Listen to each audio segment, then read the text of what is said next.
Welcome, class, to the Intro to Java Programming.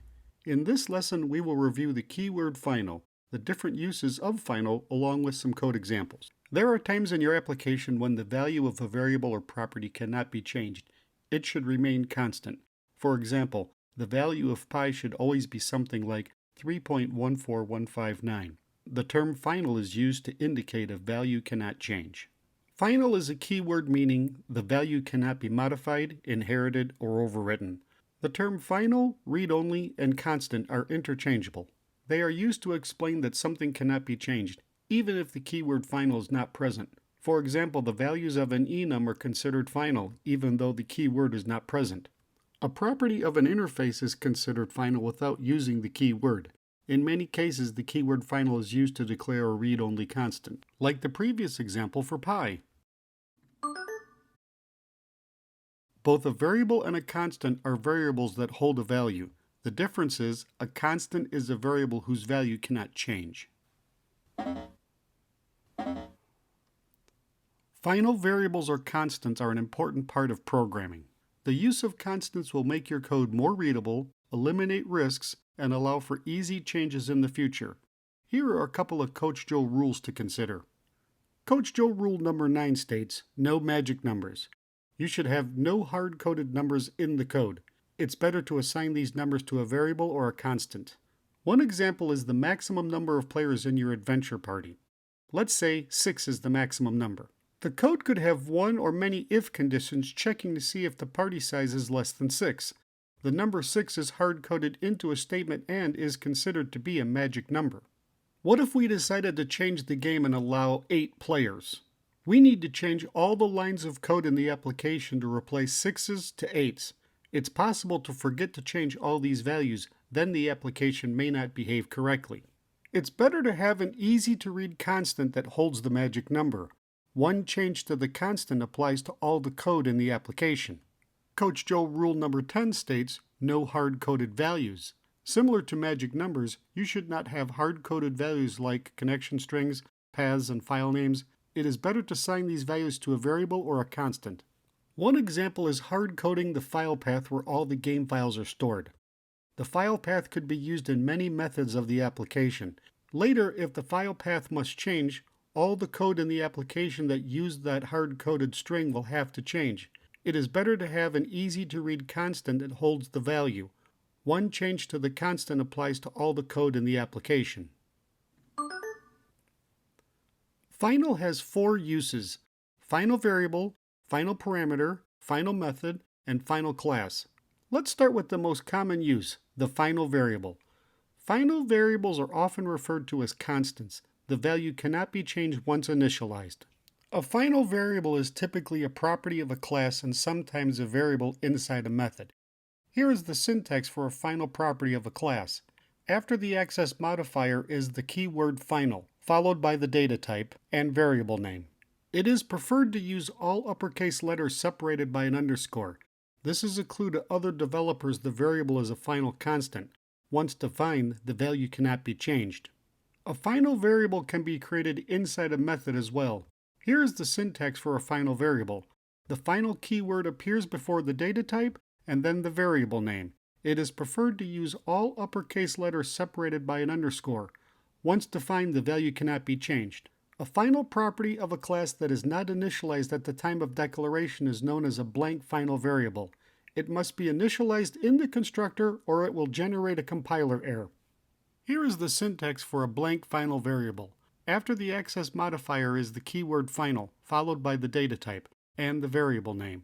Notice there is no initial value. Inside the constructor, the value must be defined. Once defined, the value cannot be changed. A blank final variable can be created inside a method as well. It must be initialized inside the method or it will generate a compiler error. Here is the syntax for a blank final variable. Place the keyword final before the data type and follow with the variable name. Notice there is no initial value. The value must be initialized inside the method. Similar to the blank final variable is the uninitialized static final variable. Here is the syntax for a property of a class that is static and final. Place the keyword final after the access modifier and before the data type. It could be public final static string or public static final string. Most developers prefer static before final. From Lesson 38 on static, an uninitialized static variable can be initialized inside a static code block. Here is the syntax for the static code block that will initialize the variable. Once defined, the value cannot be changed. Let's go over the last final variable option, the final object reference. Imagine we have a data object class that contains two properties. My number is an int and my string is a string. Assume we have a constructor, a getter, and setter. Now let's create a final variable called data object with some initial values for these properties. Time for a Coach Joe challenge question. What will happen when we try to change the value of a property with the setter? It will not generate an error. Actually, the value will be changed from 73 to 42. Does anyone know why the value can change even though the variable is marked final? Correct. The object reference did not change. Working with final variables that have a non-primitive object reference can be a bit confusing. Non-primitive values are stored in a special place in memory. Java keeps track of the variable name and the reference pointer to the memory location. When using the keyword final with a non-primitive variable, the object reference cannot change. However, the value held in memory could change. You should take some additional time to research, understand, and experiment with non-primitive final variables like the array, array list, set, and map. Here are some other less common uses of the keyword final. The parameters passed to a method can also use the final keyword. Here is the syntax for the final parameter. Here is a typical private method that returns an int. Here are the parameters. The first number is an int, not final. The second number is a final int. Inside the code block, the first number could be changed. The second number cannot be changed. The final keyword can be used with a method. When the method is declared with the final keyword, it cannot be overridden by the subclass. Here is the syntax for a final method. The keyword final is placed between the access modifier and the return data type. If the child class tries to override the final method, it will generate a compiler error. The final keyword can be used with a class. When a class is declared with the final keyword, it cannot be inherited by another class. Here is the syntax for a final class. The keyword final is placed between the access modifier and the return data type. If the child class tries to inherit the final class, it will generate a compiler error. Let's look at some code next. Open the first program project in IntelliJ, close any open class tabs. Let's create a new package called final keyword.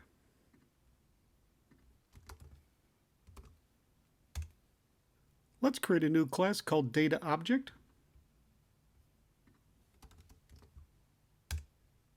This class will be used to support a future object reference test.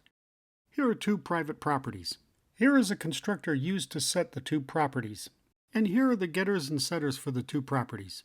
Let's create a new test package called final keyword. Let's create a new test class called final test. Here are four final class variables used in the following examples. Here is a constructor and static block also needed in the following examples. The first test will prove the final class variables are available. This test will prove that a method can have a final variable. This test will prove the value of a final variable cannot change. Here the value is changed. Notice the compiler error. Cannot assign a value to a final variable. Let's comment this line out. This test will prove that an uninitialized blank final variable was initialized inside the constructor. This test will prove the initialization of a blank final variable can only be done in the constructor, not in the method. Notice the compiler error. Cannot assign a value to a final variable. Let's comment out the code inside the constructor. Notice the compiler error on the variable declaration. It indicates the final variable was not initialized. The initialization code inside the method is not acceptable. It must be initialized when declared or in the constructor. Let's uncomment the constructor code, and let's comment out this line in the test. This test will prove that a blank final variable inside a method can be initialized inside the method. This test will prove the uninitialized static final variable was set inside the above code block. This test will prove that the final object reference cannot be changed, but the values of the object could change. Here a final data object is created and populated with two values. These lines assert the properties of the object are set. These lines will change the value of the two properties. And these lines assert the property values were changed. The data object variable reference has not changed, but the values of the object could change. This line will create a new data object. Notice the compiler error. Cannot assign a value to a final variable. By creating a new object, this will change the object reference and will generate a compiler error. Let's comment this line out. Here's an example of a method with a final parameter. Notice that this parameter uses the keyword final. Inside the code block, this parameter can be changed. This parameter cannot be changed. Notice the compiler error. Cannot assign a value to a final variable. Let's comment this line out. Let's create a class called Final Inheritance. Here are two public methods, one final and another not final. Let's create a new class called Child Class. On the class declaration, extend the final inheritance class. Here is an override of a non-final method. Here is an override of a final method. Notice the compiler error on the method declaration. A final method cannot be overridden. Let's comment out this method.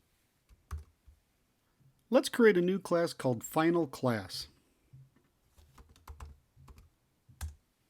Add the keyword final to the class declaration. Let's create a new class called Child Final Class. On the class declaration, extend the final class. Notice the compiler error on the class declaration. You cannot inherit from a final class. Let's fix this line and comment it out. Let's go back to the final test class. Click here to run all the tests. And they all pass. Here's a summary of all the code we wrote for this lesson.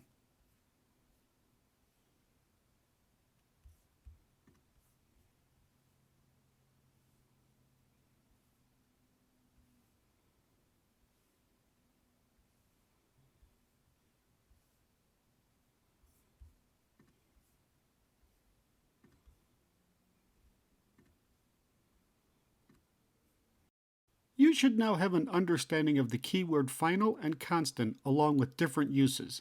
Several code examples were provided. Your optional homework assignment is to create a test with either an array, array list, set, or map. Make the variable final and test if the value of an element can be changed.